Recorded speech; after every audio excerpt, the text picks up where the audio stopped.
बागेश्वर धाम की, सन्यासी बाबा की, दादा गुरु जी की, शिवरात्रि के पावन पर्व की, कन्या विवाह महामहोत्सव की।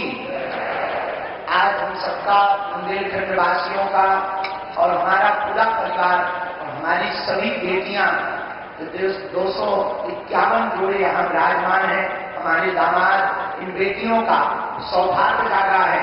और सौभाग्य में इन बेटियों का भाग्य इतना अद्भुत है कि देश की प्रथम नागरिक महामहिम राष्ट्रपति महोदया अपने पावन तीर्थ बागेश्वर धाम पर पधारी हुई है।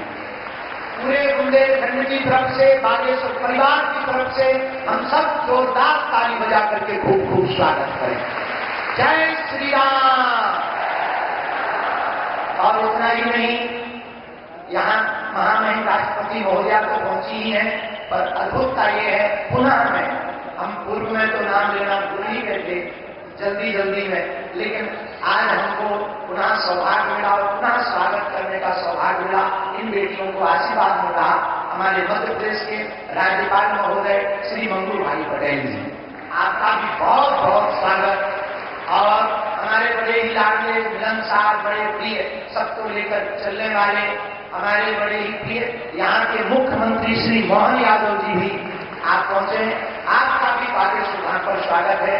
परम पूज्य श्री गीता मनीषी जी महाराज जी, पूज्य श्री ज्ञानानंद जी महाराज जी, जिन्होंने गीता के माध्यम से पूरे विश्व को जोड़ा है, उनकी पावन सानिध्यता है। परम पूज्य श्री आचार्य बालकृष्ण जी महाराज जी, जिन्होंने आयुर्वेद के माध्यम से भारतीय प्राचीन संस्कृति को पुनर्जीवित किया है। हम आप सबका और पूरे बागेश्वर धाम के परिवार के सदस्यों का, विदेशों से आए अतिथियों का और महामहिम जी के साथ आए समस्त परिकर का इस छोटे से गांव में जो बुंदेलखंड के बक्स स्थल पर विराजमान है, बागेश्वर धाम आस्था का केंद्र तो है ही है, धर्म का केंद्र तो है ही है, पर परमात्मा का भी सबसे बड़ा केंद्र है। महामहिम जी को बताना चाह रहे हैं कि हमारी पूरी टीम लगभग इसमें 200 लोग हैं जो मिलकर के इन बेटियों के लिए चयन करती है। जो वास्तविक पात्र है उसके लिए पूरी समिति ने लगभग 22,000 किलोमीटर कार से यात्रा की। निराश्रित, मातृत्वहीन बेटियों को प्राथमिकता दी और अनवरत 6 वर्ष से ये कार्य चल रहा। और इसके पीछे कारण इतना ही है, जो हमने अपनी बहन के विवाह में दुख भोगा, जो झेला, जिस दिन बहन का विवाह था और हमारी स्थिति विचित्र थी, तो जब हमारे पास उतनी संपन्नता नहीं थी तो ये हम वहां भटक रहे थे, किसी से उधार मांग रहे थे, जब हमें बहुत कुछ मिल नहीं पाया तो जैसे तैसे करके हमने बहन का विवाह किया। उसी दिन हमने प्रण ठाना था कि आज हमें अपनी बहन के विवाह में इतना निराश होना पड़ रहा, वो बाहर नहीं दे पा रहे हैं, भंडारा विशाल नहीं करवा पा रहे हैं। अगर कल के दिन प्रभु ने हमें सामर्थ्यवान बनाया तो भारत के किसी भी भाई को हमारी तरह नहीं भटकना पड़ेगा।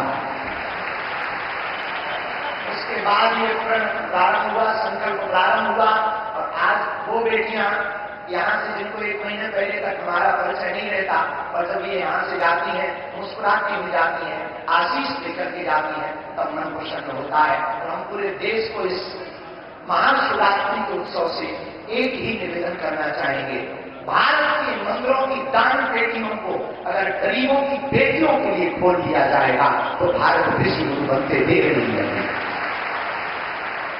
इसी संदेशा के लिए हमारा उद्देश्य है कि भारत में जितने भी मठ, मंदिर, महात्मा हैं, निश्चित रूप से धर्म के केंद्र हैं, पर वो परमार्थ के केंद्र होंगे तो समाज के सबसे निम्न, जिनको लोग कहते हैं ये बहुत पीछे वाले हैं, हमारी दृष्टि में इस देश में ना कोई बड़ा है ना छोटा है, इस देश में सब हिंदुस्तानी है, सब भारतीय है और सबको रहने का अधिकार है।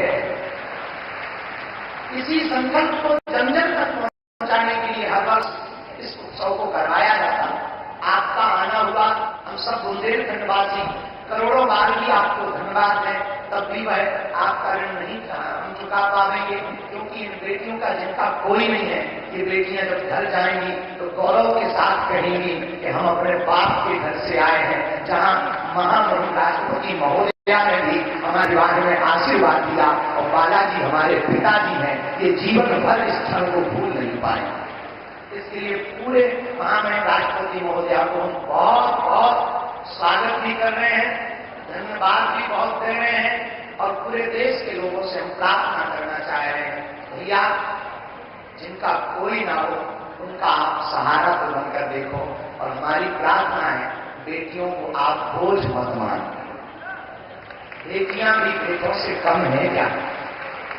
अगर बेटियां बेटों से कम होती तो भैया हमारी बेटियां बड़े बड़े उच्च शिखर पर ना पहुंचती।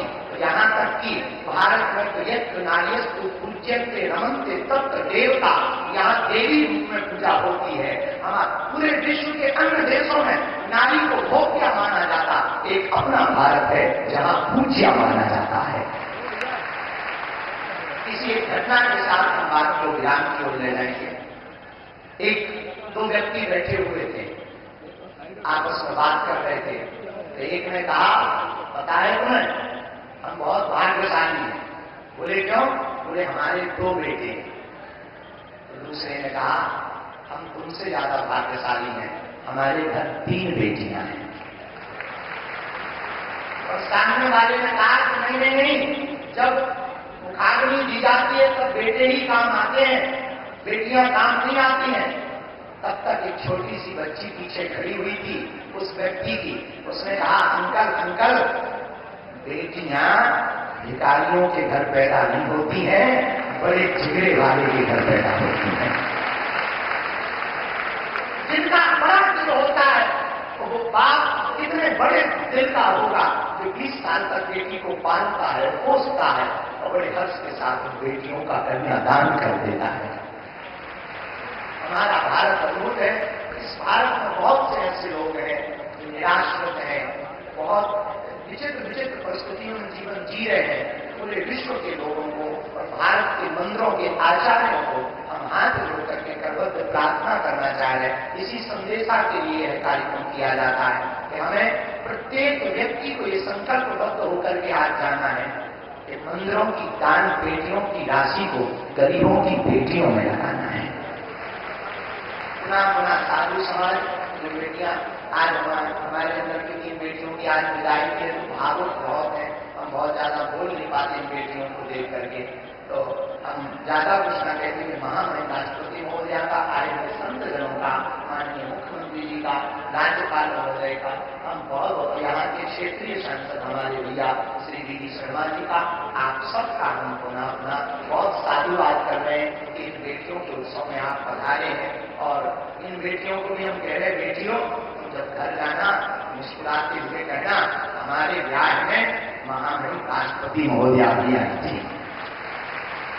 इसी गौरवपूर्ण क्षण के साथ पूरे बागेश्वर धाम परिवार के जन हम सब बहुत जोरदार ताली बजा करके सबका स्वागत करते हैं, सबका स्वागत करते